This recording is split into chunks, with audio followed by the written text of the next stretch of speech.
నమస్కారం. మనం శ్రావణ మాసంలో ఉన్నాం. శ్రావణ మాసం లక్ష్మీ మాసం అయినే చెప్పుకున్నప్పటికీ సర్వదేవతా మాసంగా కూడా చెప్పుకోవాలి. శ్రావణ సోమవారాలు శివార్చన, మంగళవారాలు గౌరీ అర్చన, శుక్రవారాలు లక్ష్మీ అర్చన, శ్రావణ శనివారాలు వెంకటేశ్వర స్వామిని అర్చించే రోజు, విష్ణు అర్చన చేసుకునే రోజు. శ్రావణ శనివారాన్ని విశేషంగా జరుపుకోవచ్చు. అయితే ఈ శ్రావణ మాసం లక్ష్మీ మాసం అని చెప్పుకుంటున్నాం మనం.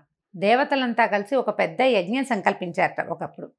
చేసిన తర్వాత ఈ యజ్ఞం మొదలుపెట్టాక సప్తర్షులు ఏమన్నారంటే, ఈ యజ్ఞ ఫలితాన్ని ఎవరైనా సర్వోత్కృష్టమైన దైవానికి సమర్పించాలని భావించారు. ఎవరు యజ్ఞ పురుషుడు అని భావిస్తే త్రిమూర్తుల్లో ఎవరో ఒకళ్ళని ఈ యజ్ఞంలో ఆయన ఈ మొత్తం యజ్ఞానికి ఆయన్ని అధిపతిని చేయాలని భావించారు. ఈ త్రిమూర్తుల్లో ఒకడు ఎవరు గొప్పవాళ్ళు అనేది తెలుసుకోవడం కోసం బ్రహ్మమానస పుత్రుడైనటువంటి భృగు మహర్షిని అందుకు పంపించారు.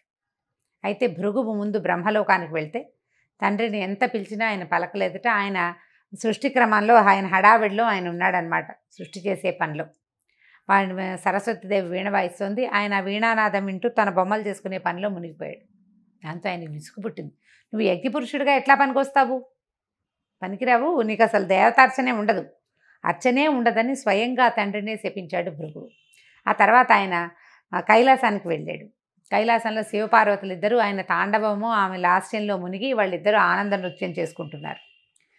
భృగువు ఎంత పిలిచినా వాళ్ళు పలకల. దాంతో ఆయనకి ఇట్లా లోలత్వంతో ప్రవర్తిస్తున్నావు కాబట్టి కేవలం లింగ రూప ఆరాధనే ఉంటుంది, నీకు సాకార రూప ఆరాధన ఉండదని పరమేశ్వరుని కూడా శపించాడు.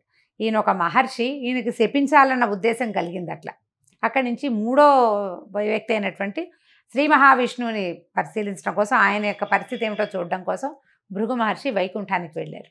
వెళ్ళేసరికల్లా విష్ణువు లక్ష్మీదేవి వాళ్ళ ఆనందంలో వాళ్ళు ఉన్నారు. ఆయన నిద్రలో ఉన్నాడు. నిద్రావస్థలో ఆమె పాదాలొత్తుతూ మైమరపతోటి ఆవిడ ఉంది.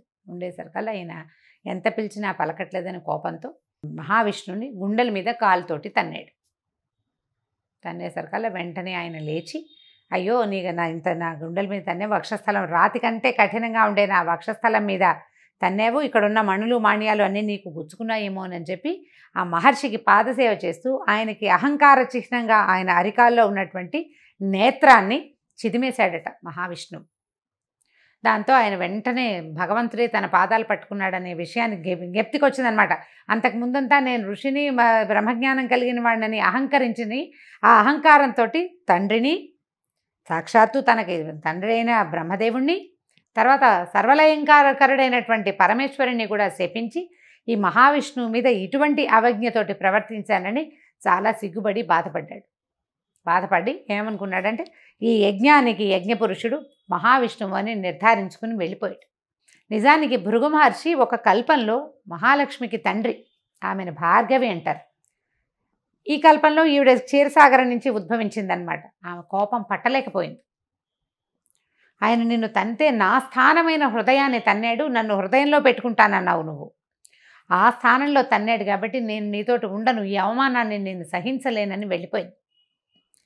పిల్లలు ఆయన మన కుమారుని వంటి వాడు, శిశువు, మన శిశువు తంతే మనం కోపం తెచ్చుకుంటామా అని విష్ణువు బతిమలాడినా ఆవిడ ఒప్పుకోలేదు. నా శిశువైనా సరే నన్ను తనడానికి వీల్లేదని కోపగించుకుని వెళ్ళిపోయింది. ఆ వెళ్ళిపోయిన ఆవిడ భూమి మీద చేరి కొల్హాపూర్లో తపస్సు చేసుకుంటూ ఉండిపోయింది. ఈ లక్ష్మీదేవి వెళ్ళిపోయేసరికల్లా వైకుంఠం శూన్యమైపోయి మహావిష్ణువు ఆమె కోసం అని వెతుకుతూ భూలోకానికి వచ్చేసాడని, ఆ వచ్చేసిన భగవంతుడు మన అదృష్టం కొద్దీ మన తిరుమల కొండలలోనే ఉండిపోయాడు. భూమి చేసుకున్న అదృష్టం, భారతీయులు చేసుకున్న అదృష్టం, అందులోనూ తెలుగువారి అదృష్టం ఏంటంటే మహావిష్ణువు మన ప్రాంతానికి రావడం. ఆయన తిరుమల కొండల్లో ఉండగా ఆయన ఆకలి దప్పులతోటి అలమటిస్తున్నాడని, లక్ష్మీ మీద విరహంతో బాధపడుతున్నాడని తెలుసుకున్నటువంటి దేవాది దేవతలంతా కలిసి ఒక గోవుని గోవత్సాన్ని సృష్టించి ఆ ప్రాంతానికి పంపించారు. ఆ కాలంలో రాజుగా ఉన్న ఒక చోళరాజు రాజ్యం చేస్తూ ఉన్నాడు ఈ ప్రాంతానికి. లక్ష్మీదేవే స్వయంగా నాథుడు బాధపడుతున్నాడని ఈ ఆవుని దూడని తీసుకొచ్చి రాజుకు అప్పచెప్పింది. ఈ ఆవు దూడ చాలా సర్వలక్షణ సంపన్నంగా ఉన్నాయి, కానీ రోజు ఆ గుట్ట మీదకి ఎక్కి ఆ గుట్ట మీద ఉన్నటువంటి పుట్టలోకి పాలు జారవిడిచి వచ్చేసేది ఆవు. కొన్నాళ్లకి తెలుసుకుని ఆవు ఇట్లా పుట్టలోకి పాలు విడుస్తోందని, దానివల్లే దూడ కూడా పాలు చాలటం లేదని తెలుసుకున్నటువంటి ఇక పశువుల కాపరి ఆ ఆవు ఎక్కడికి వెళ్తుందో గమనించి ఆ ఆవులోంచి ఆవును కొట్టబోయాడు. ఆ పుట్టలోంచి పైకి వచ్చినటువంటి మహాపురుషుడిని చూసేసరికల్లా హతమారిపోయాడు. చోళరాజును కూడా భగవంతుడు శపించాడు.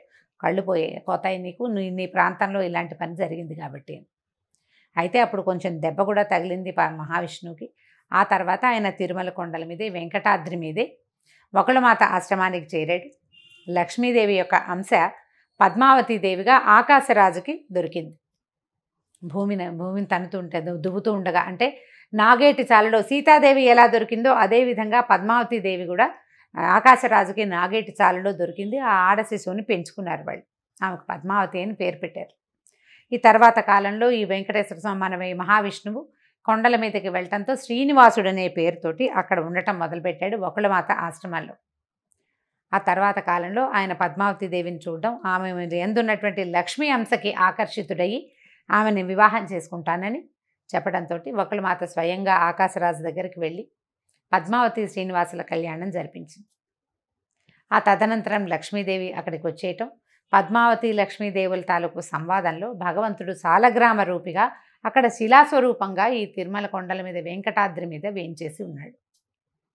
అయితే ఇలా వెంకటాద్రి మీద వేంచేసి ఉన్న వెంకటేశ్వర స్వామికి మనం శనివారము వెంకటేశ్వర దినంగా భావిస్తాం. మనం నమ్ముతాం ఖచ్చితంగా. శనివారం నాడు ఉపవాసాలు ఉంటాం వెంకటేశ్వర స్వామి కోసమే. శనివారం నాడే కాలినడకన దేవాలయానికి వెళ్ళాలనుకుంటాం. వెంకటేశ్వర స్వామి దేవాలయానికి తప్పకుండా వెళ్తాం. అయితే ఈ శ్రావణ మాసంలో ఇది అమ్మవారికి ప్రీతిపాత్రమైన మాసము, అది వెంకటేశ్వర సంబంధమైన మాసం అవడం వల్ల శనివారాల్లో గనక వెంకటేశ్వర స్వామి ఆరాధన చేస్తే ఈ 4 వారాలు విశేషమైన ఫలితం లభిస్తుంది. ఎట్లా భగవంతుడు వెంకటేశ్వరుడుగా మారి దశావతారాలలో లేనిటువంటి ఈ అర్చాస్వరూపము మనకి భూమి మీద ఈ కలియుగానికి మన కోసమే అవతరించిన కథని ఒక్క మాట జ్ఞాపకం చేసుకుని స్వామికి చలిమిడితోటి దీపారాధన గనక చేస్తే చాలా అఖండమైన ఫలితం లభిస్తుంది. మనం చేసే ఈ శ్రావణ మాసపు దైవారాధనలో లక్ష్మీ అమ్మవారి ఆరాధన, శివారాధనతో పాటుగా ఇలా వెంకటేశ్వర స్వామి ఆరాధనని కూడా భాగంగా చేసుకోండి. మిగిలిన రోజులు కుదరకపోయినా శ్రావణ మాసంలో శనివారాలు 4 శనివారాలు ఒక పూట భోజనం, పగలు భోజనం చేసి రాత్రి భోజనం చేయొద్దు. దాని విధి అదే. అన్నం తినకుండా అన్నం తద్భిన్నం ఏదైనా తినచ్చు. దీపారాధన చేయటం, చలిమిడితోటి ఆవు నెయ్యి, బెల్లము, బియ్య పిండి కలిపి చలిమిడి చేయటం. ఆ చలిమిడిలో చక్కగా గుండ్రంగా ఉండలాగా చేసి దాంట్లో కొంచెం గొయ్యి చేయటం అన్నమాట. లోపలికి కొంచెం నొక్కి అందులో కొంత ఆవు నెయ్యి వేసి దీపం పెట్టడం. ఈ దీపారాధనతోనే స్వామికి ప్రసాదంగాను దీపంగాను సమర్పిస్తామన్నమాట. దీపారాధన అయిన తర్వాత ఆ చలిమిడిని ప్రసాదంగా స్వీకరించడం. పగలు భోజనం చేయొచ్చు, రాత్రిపూట భోజనం చేయకూడదు. ఈ 4 శనివారాలు ఇలా చేయటం వల్ల శ్రావణ మాసంలో మనకి అమ్మవారి కరుణతో పాటు అయ్యవారి తాలూకు కృపాకటాక్షాలకు కూడా మనం పాత్రలు అవుతాం. 4 వారాలు ఉన్నాయి. తొలి వారం కుదిరినా కుదరకపోయినా తర్వాత వారాలైనా చేసుకోవచ్చు. కుదిరిన వారు తప్పకుండా ఈ కథని స్మరించటము, ఇది చేసుకోవటము. అంత పెద్ద చలిమిడి పెట్టకపోయినా చిన్నగా కొద్దిగా చలిమిడి చేసి కూడా దీపారాధన చేసుకోవచ్చు. దీపారాధన చేయటం, వెంకటేశ్వర స్వామికి సంబంధించినటువంటి స్తోత్ర పాఠాలు ఏవైనా చదువుకోవటం, ఆయనతో పాటు లక్ష్మీ అమ్మవారి స్తోత్రం కూడా ఒకటి చదవటం. దీపారాధన చేసాం కాబట్టి ముందు తర్వాత ప్రసాదం, నైవేద్యం, వడపప్పు, పానకము, అరటిపళ్ళు, మీ ఓపిక. పాయసం చేస్తాం, పొంగల్ చేస్తాం అంటే అన్నీ కూడా చేసుకోవచ్చు. అవేవి చేయకపోయినా 2 అరటిపళ్ళతోటి కూడా మనం నైవేద్యాన్ని పూర్తి చేసుకోవచ్చు. పగలు భోజనం చేసి రాత్రి ఉపవాసం ఉంటే మర్నాడు పొద్దున్న మామూలుగా భోజనమే చేసేయచ్చు. దానికి ఇంకా నియమం ఏమీ లేదు. ఈ ఆలోచన చేయండి. కుదిరితే ఒక్క శనివారమైనా చలిమిడి దీపారాధన చేయండి. అది ఇంటికి మంచిదని, చలవని చెప్పబడుతోంది. నమస్కారం.